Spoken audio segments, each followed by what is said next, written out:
Greetings to this episode of the Nonprofit Exchange. It's Hugh and Russell, and we're joined by our colleague in Denver, Flo Lattery, who's got great experience in a number of areas, and I'm surprised by her experience every day. But today, we're going to talk about some programs that are just getting launched. I don't know when you're listening to this, but you can find them at centervisionleadership.org generically, and we'll post some links in the copy once we get some clarity. They're just so new right now. The ink is still wet. So Russell, you're on this podcast as a regular co-host. I'm not sure people know a whole lot about you and your background. So tell us a little bit about you here and your background and what led you to this area of expertise that you're going to share with us today. Well, thanks, Hugh. Hello, everybody. Happy New Year. We're back at it here for 2018. My background, well, my employment career in earnest, the biggest part of it started with market research services in 1980. I started working there doing interviews and participating in focus groups and that type of thing before I joined the U.S. Air Force, where I served for 11 years. After my Air Force career, I sold advertising for television commercial spots. I did a stint with some print advertising. After college, I was Economic and Community Development Director for the Aroostook Band of Micmacs, a federally recognized Indian tribe.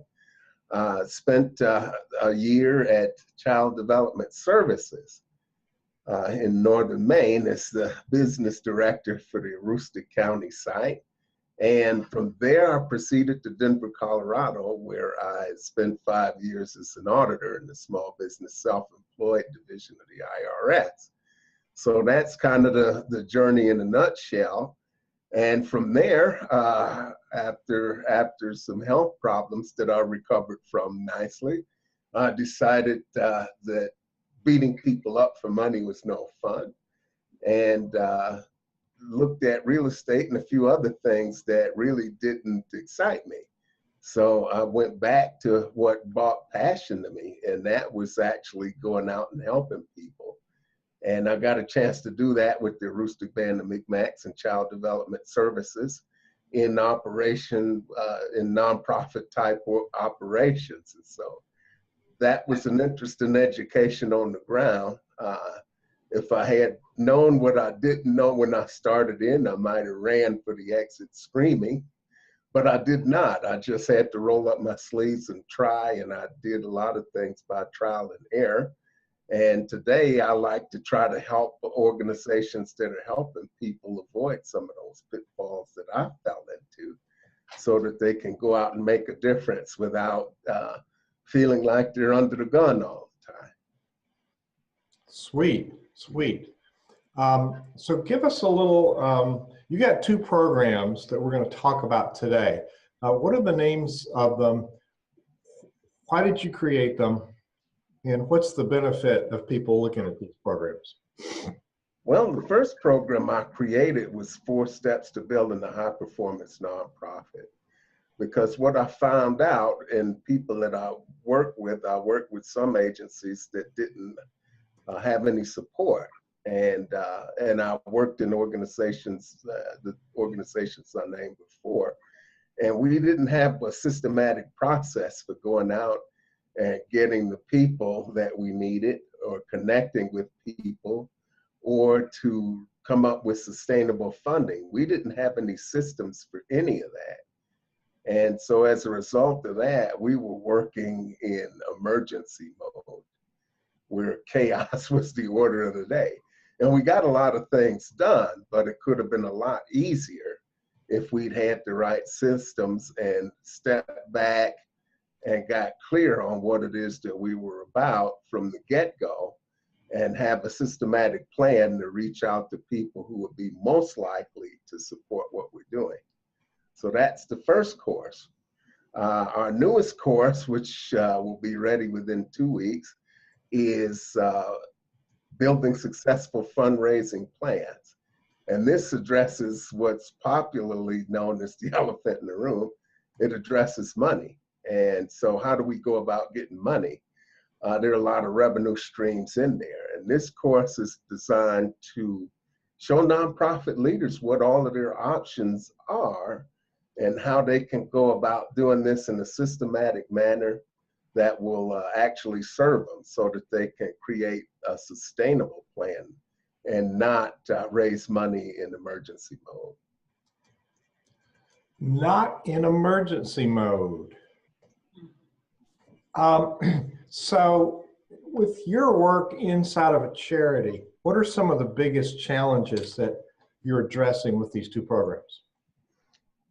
Well, one of the things that's really critical is to have a team of people out there doing the work so that everything's not left in the lap of one person. So fundraising is something that has to become part of the culture where you're doing it across the board. And everybody needs the tools to talk about your organization in a way that engages people. So you need to be able to go out and find the people who will support you.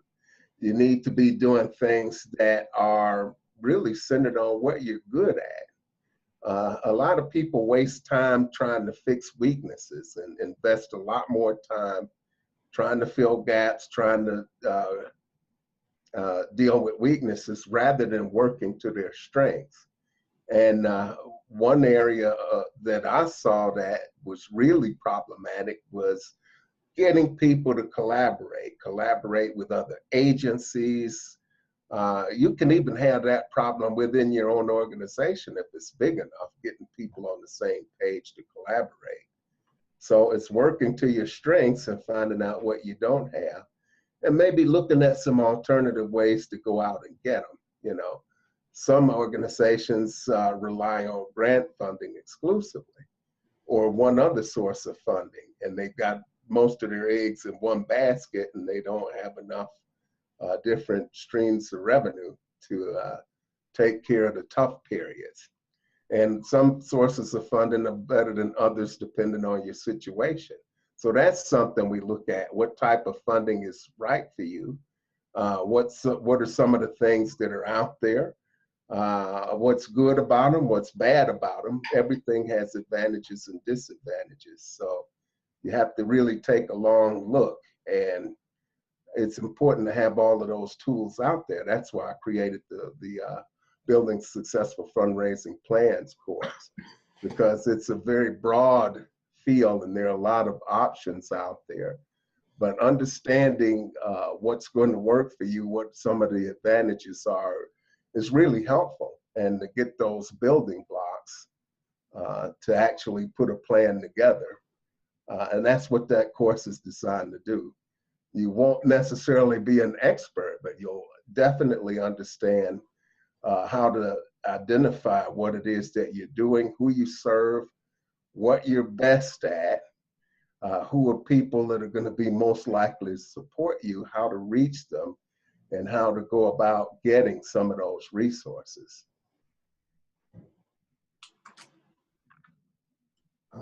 I just had, did you just stop talking? Well, I had to come up for air. So, but like the fundraising course, there's and this is the new one, this is something that's difficult for people. The 4 steps to building a high performance nonprofit I put together because there are a lot of people that may not necessarily be in alignment and be clear on their goals. And they're out there doing a lot of different things when they haven't defined what it is that they're really all about. And so you have to get clear on what's most important to you so that you're working from those strengths and you get all of the resources you need, and create systems within the organization that will support your work going forward. And those 4 steps are really, in the 4 steps to building a high performance nonprofit, you start by building a solid foundation. And that's getting clear on your DNA. Why should you support us? Who are we? And you want to get that as succinct and clear as you can. And then who are the people that will serve with you?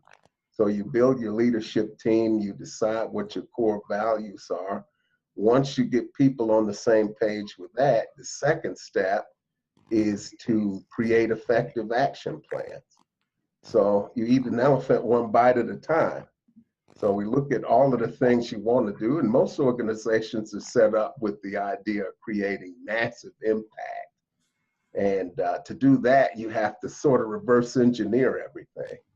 So in the module on building effective action plans, we look at ways to do that, break things down into manageable chunks, and look at what's most important first, and then build a step-by-step plan to actually accomplish that.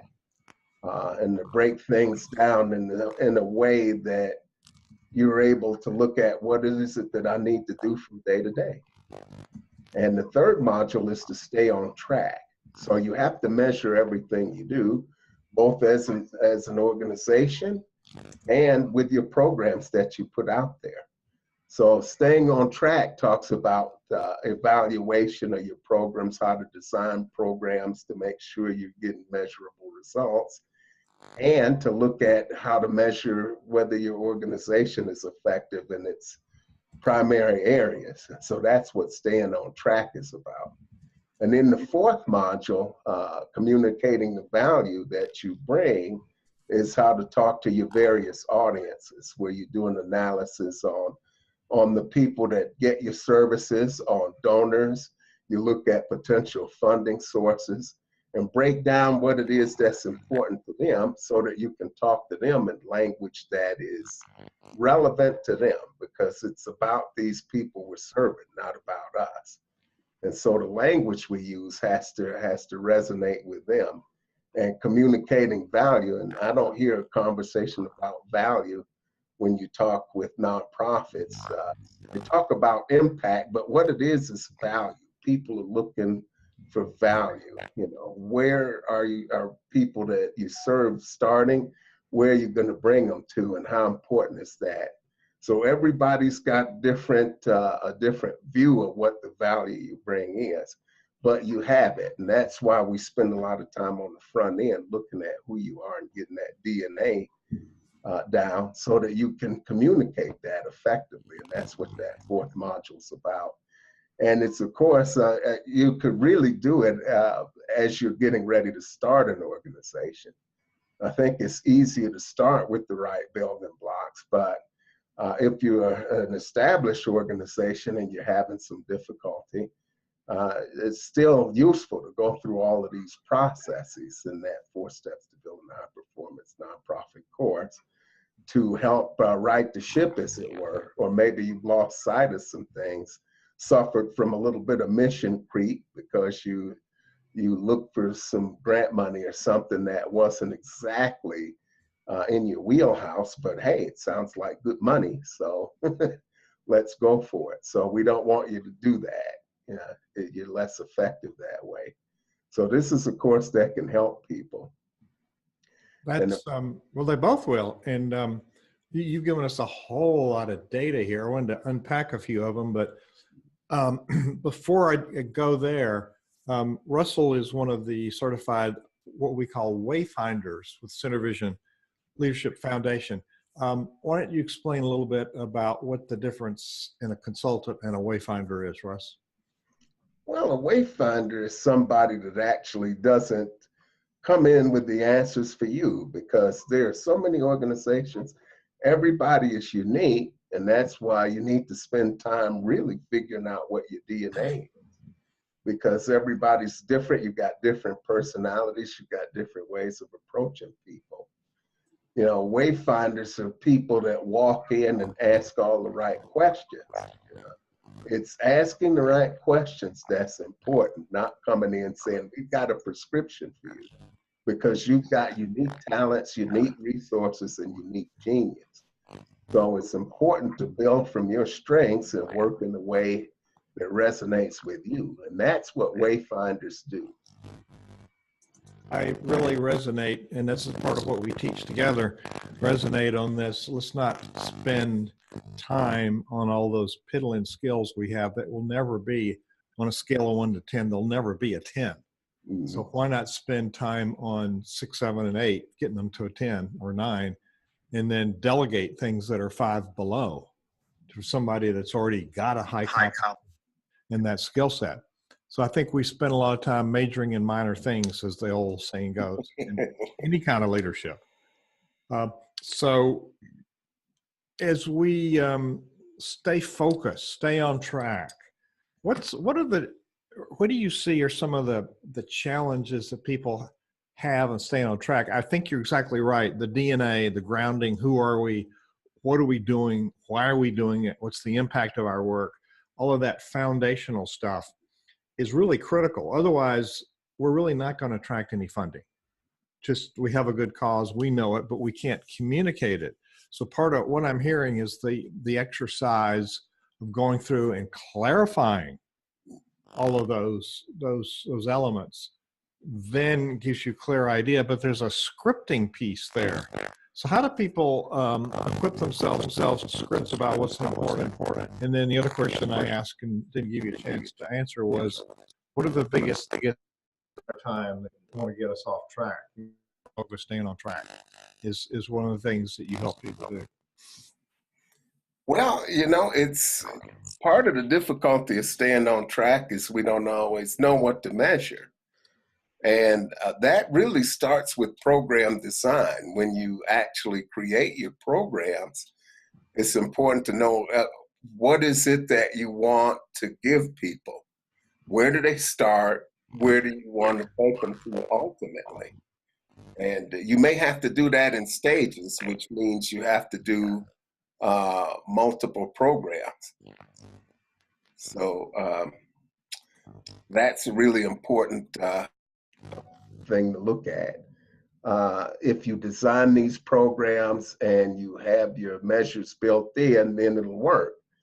But in order for your evaluation program to be effective, it has to be easy for the people who are working directly with your clients to keep the data that you need and to measure those results. If it's too difficult or too complicated, they're not going to use it. So this is important as far as looking at what people are doing. Now, for communicating that value, you have to be able to relate with your clients very closely and pull those stories out of them so that you can tell those stories to people who are supporting you. As storytelling is really important for nonprofits. So let's deal with that scripting piece that you're talking about now. A lot of people have a lot of good ideas, and they're not able to put them into an articulate script that's not too long. And it's like they want to tell everybody everything about they ever thought they would be doing. And it really has a negative impact on the person they're talking to as far as buying interest and making a commitment for making a donation or any other kind of funding. So deal with how do you take all of this foundational discovery that we create, which sometimes can be more words than we want to use in making a presentation. So how do we, and you're a gifted writer, I know, I've seen lots of your really good stuff. So how do you transition, or how do you help people transition from all of the content ideas into what's the appropriate script for the appropriate audience? Well, it's really breaking that language down. We really have to get to a core message, which is, okay, why would you support us? Or why should I give you money? And it's boiling it down, because there's a lot of things that people do, but we have to boil it down to those basic things because it resonates with people everywhere. And if you can do that in a sentence, that's the key. And so that's why throughout the 4 steps, there's a lot of reflective exercises in there, a lot of discussion that you'll have with your team, because you're going to have to boil it down to the most critical thing. And there are a lot of things in there that you are. But once you got that DNA statement, then it spills over into everything you do. It's a very smooth transition from why should we support you to why should I make a donation to why should I fund your grant. That transition gets to be smooth. Why would I come to your event? When your DNA is boiled into that, it becomes clear so that you can translate that for every different audience that you have. Why would we use your programs? What's different about your nonprofit versus this other one? And the idea is to look for where, through this process, you're working in an area, but maybe there's some gaps in the services that are available. And this is where you want to try to move and operate. It's no different than in the business per se, because if you've got a lot of nonprofits working in the same area and duplicating the same services, and people are not coming to a place where you want to get them, the question is what's missing? And so in the piece where we look at analyzing who these customers are, we do that with the people who are getting your services. You're going to have to talk to a lot of these folks to find out, okay, where are you going? Who are you working with? What's working for you? What's not working for you? And you're filling the gap. You might be solving the same problem, whether that's hunger or housing, but there are a lot of other people doing it. So in order to track support, you want to find a unique angle on that you can fill with what you got in-house or to collaborate with people to solve. So it's a process, definitely a process. Well, and you've spoken, you alluded to it today, but you've spoken before about finding out what others are interested in. If you want to recruit board members, what are they interested in? So it would be the same for donors, right? What are they interested in? How do you have that dialogue? Well, we keep that dialogue going between people who are in the organization. That's a dialogue that's ongoing with everybody internally, and we go out and we talk to people that we're going to serve, but we also look at who these prospective donors are going to be, or get a sense of who's in the community that we're serving. So in this process, we analyze customers from every angle. They may be grant writers, they may be individual donors, they may be people who are using their services. We do an analysis on people who may be coming as volunteers. What are we looking for in a servant leader or a volunteer? What are we looking for in prospective board members? And what is it that they want out of this process? Why are they supporting your organization? And it's important to know why these different multitudes of people are using and supporting your agency so that you can communicate that to others that might be interested. And they become sort of your champions. You get testimonials for everything you do. So it's a constant process of connecting, communicating, and staying in touch and talking to people in language that matters to them. Your donors are going to have different motivations than the people that get your services. That would require building relationships, having a conversation, and learning about them, which sometimes people say they don't have time for. Well, you got to make time to build those relationships. I mean, people are finding out no matter what sort of industry you're in, whether that's for-profit or nonprofit, that it's all about the relationships you have. So I bet Flo's been listening actively to what you're saying. Flo, what kind of questions do you have? Give him a hard question. Let's stop giving out the hard questions. Let's give him some. Well, I'm thinking in terms of, you have those people who are just starting their nonprofits. You have those who have been established. And what are you seeing in the struggles and the difficulties between those two groups? Are they common issues? Are there common approaches to solving those problems? Do you take different approaches? Taken by the hand, how do you approach those two groups? Well, some of the common issues are leading over functioning. You have a handful of leaders who have started off, maybe the founders themselves that have started out, and the organization is built on their DNA. And they may be really phenomenal and able to do a lot of things, but they can't step away. They can't take a vacation. They run the organization with an iron hand. And as a result, people don't stay.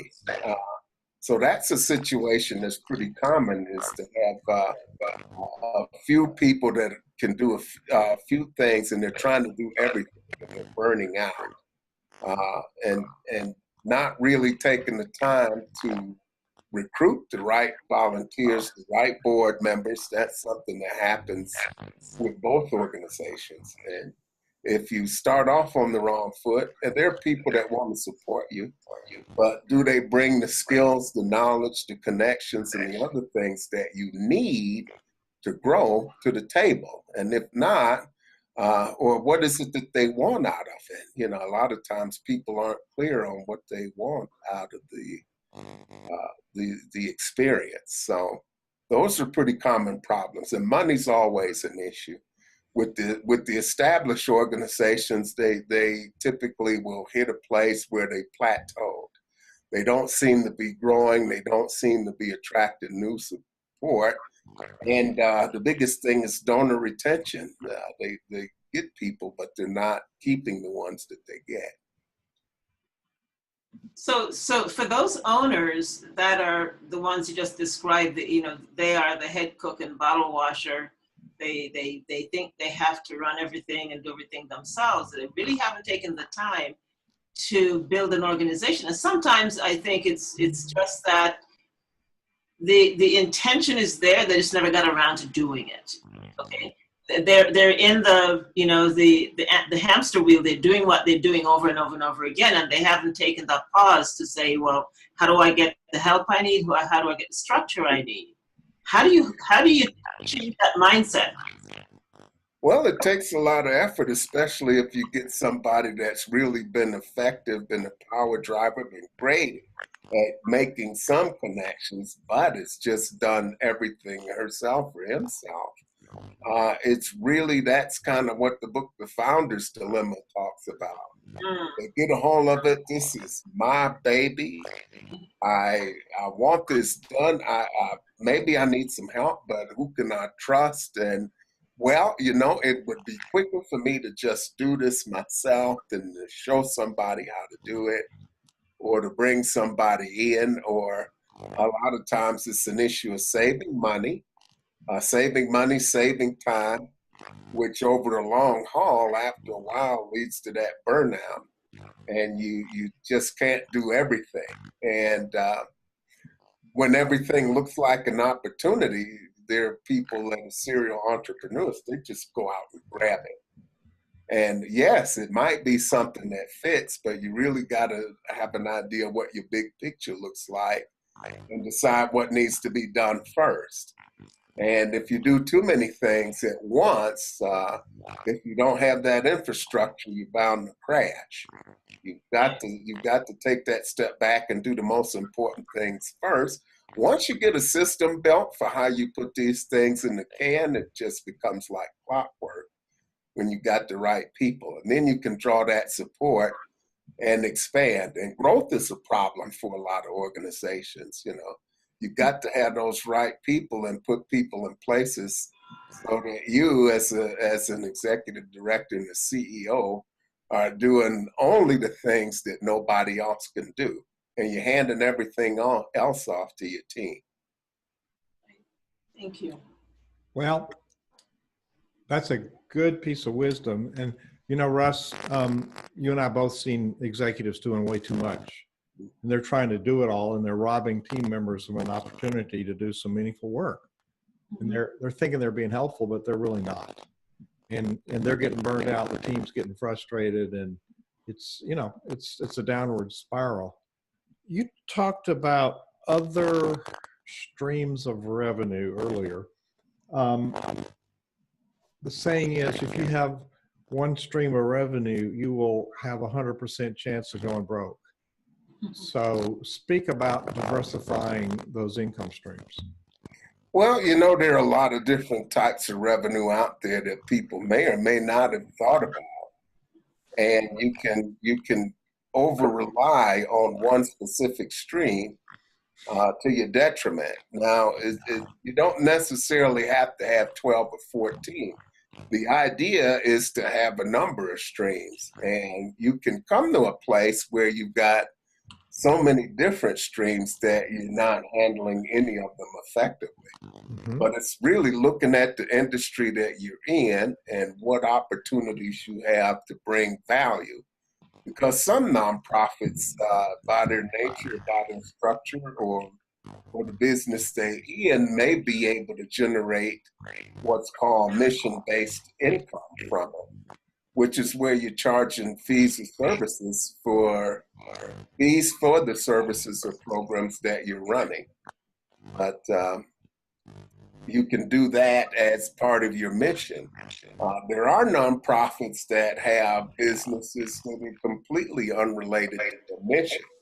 And the advantage to that is that you can focus on profits more so than mission. So that's a different revenue stream. A lot of companies or nonprofits rely on grant funding. Grants come from a number of places. Government agencies, they come from different foundations. And we've got a sort of a detailed chart that comes in the course. It talks about some of the advantages and disadvantages of different funding sources and revenue streams. A lot of times your biggest stream of funds is going to come through donations from individuals. And those come in a lot of different flavors, both short and long term. And the key advantage to having individuals donate is your largest source of giving. It's an ongoing source that you can build on. Volunteers are also a good source of money. Developing these relationships can be costly, and you may need to have a lot of small donors, so it takes time to build up. If you don't have a broad-based direct service appeal, it could be hard to build. It's tricky if you're not experienced at doing it, and you'll need significant assistance from your board of directors and supporters. So those are some of the pros and cons, but you got to build those relationships. And it starts by turning small donors into big donors. And so we cover corporations, churches, community foundations of different sizes in the course. But those are just some of the things that we talk about as far as different sources of revenue. And we've got some information in there on where to look and do some of that research, and how to measure how effective you are at keeping donors. Keeping donors. Heard of that before. Yeah, people get complacent and donors lose interest because we're not continuing with that relationship that we started out with. Are there other reasons that donors go off the map, or charities get complacent? Well, sometimes people, they support more than one cause, and they just, if you don't hold their interests or cultivate things and talk about things that they're interested in, they won't stay with you. So it's educating them and recognizing them. Every time you reach out to them, you shouldn't necessarily be asking them for money. You should spend a lot of time thanking them and showing them how their money creating the impact that they signed on with you for. And look at growing the donors to get them to come back. That's why it's important to stay in touch with them, is to keep them coming back and to actually ask them to do more to support you. And donors are a good source of volunteers or servant leaders, and servant leaders are a good source of donations. If they'll roll up their sleeves and invest their time with you, they probably will write you a check as well. because they believe in what you're doing. Whoa. That's right. So, Flo, you're formulating another question, I can tell. Well, what are some of the aspects of motivating your donors and contributors? How do you keep them motivated?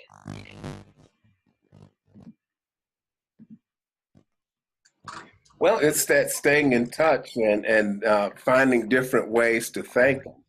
So you feature these folks in your programs, you feature them in your events, you talk to others about how their work is supporting the organization so that they know that they're appreciated.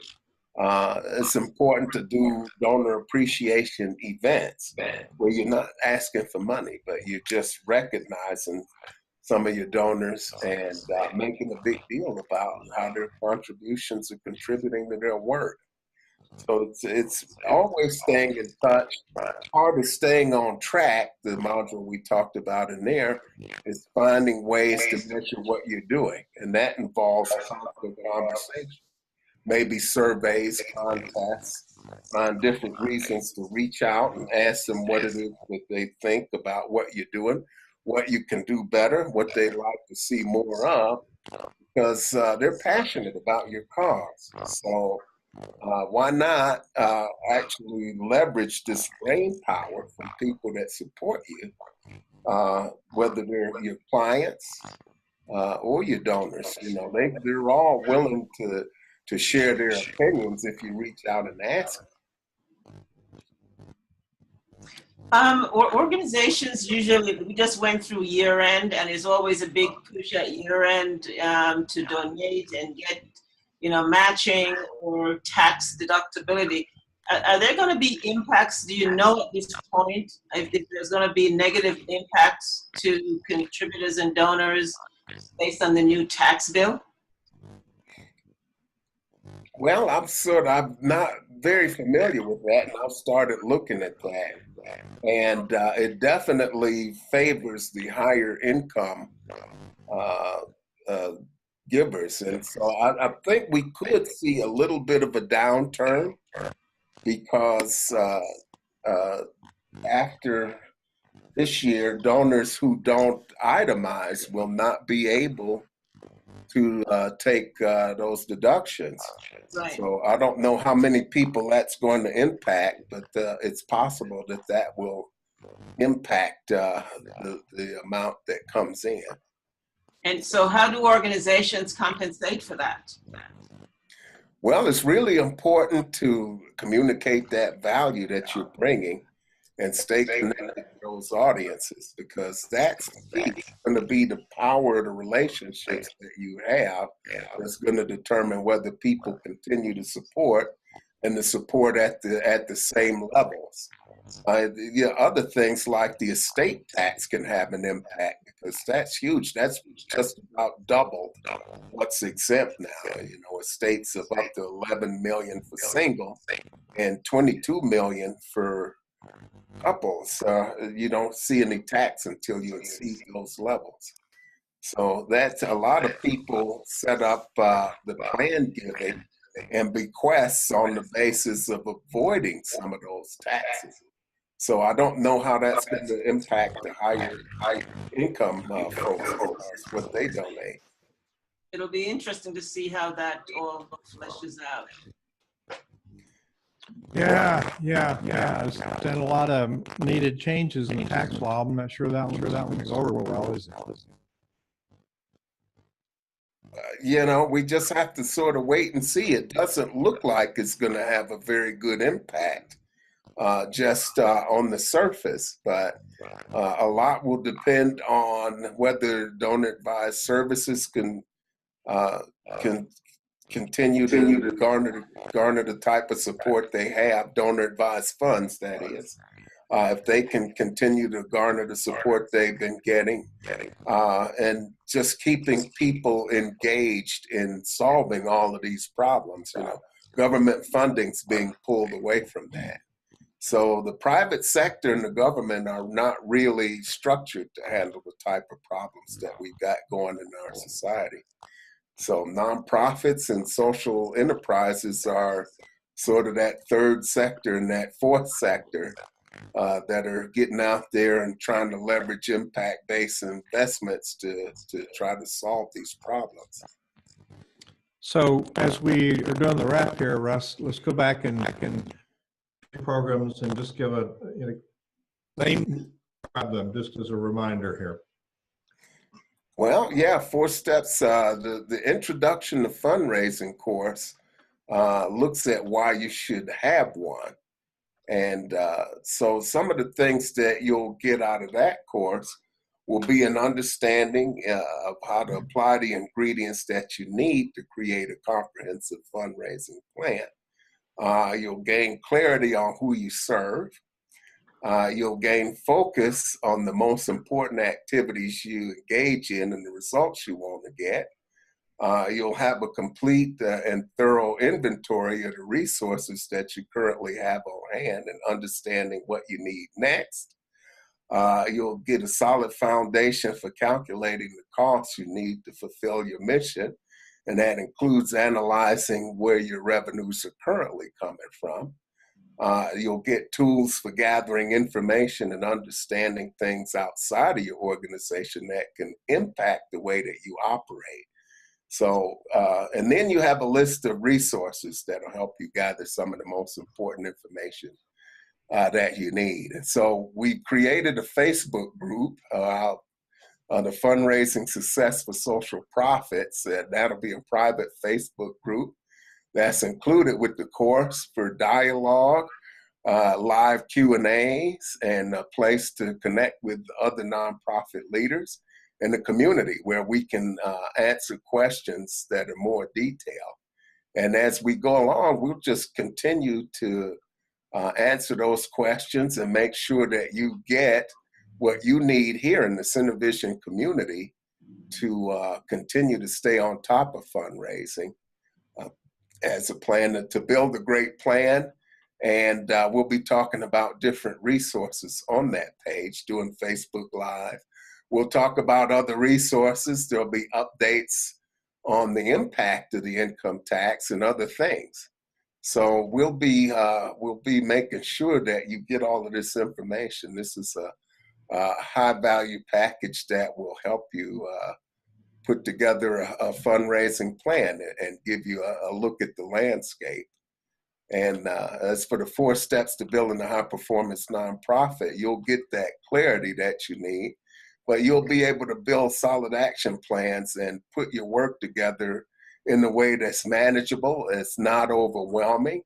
You'll do a good customer analysis to understand what really drives the audiences that you're reaching out to. You'll have a good way to analyze that so that you can focus on them.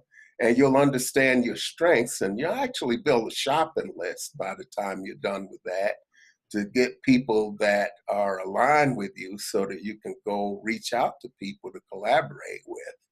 So that's really very important too, to do the things that other people are not doing out there so that you stand out and you're not doing the same thing that everybody else is doing, but you're bringing unique value to the table in your own way that's aligned with who you are. Russell, you bring a lot of value to leaders in many worlds, especially nonprofit world. Thank you for sharing about these. You've put a lot of research and a lot of effort in creating these programs, I know, and we will have this transcribed. If you're listening to it on the video, you can go to the Nonprofit Exchange on iTunes or Stitcher and get the podcast. You can go to centervisionleadership.org /podcasts, and you can find them there, or you can go to the nonprofitexchange.org, and it'll take you to the page where there's a replay of this video and links where you can sign up for the podcast. The transcript will be in the podcast, so you have to subscribe to the podcast to be able to get the transcripts. We'll put some of the links on the nonprofitexchange.org page, however. So, Russell, thank you for spending this time with such wonderful, intense, useful content. Well, thank you very much. And I'm looking forward to 2018 because we'll be here every week. And I'm very excited about actually ramping up some of our discussion boards on the Cinevision site as we look at covering other areas of nonprofit operations, so that we've got stuff that people are looking for week in and week out. I would encourage anybody that's watching this broadcast to send us a message or contact us by email.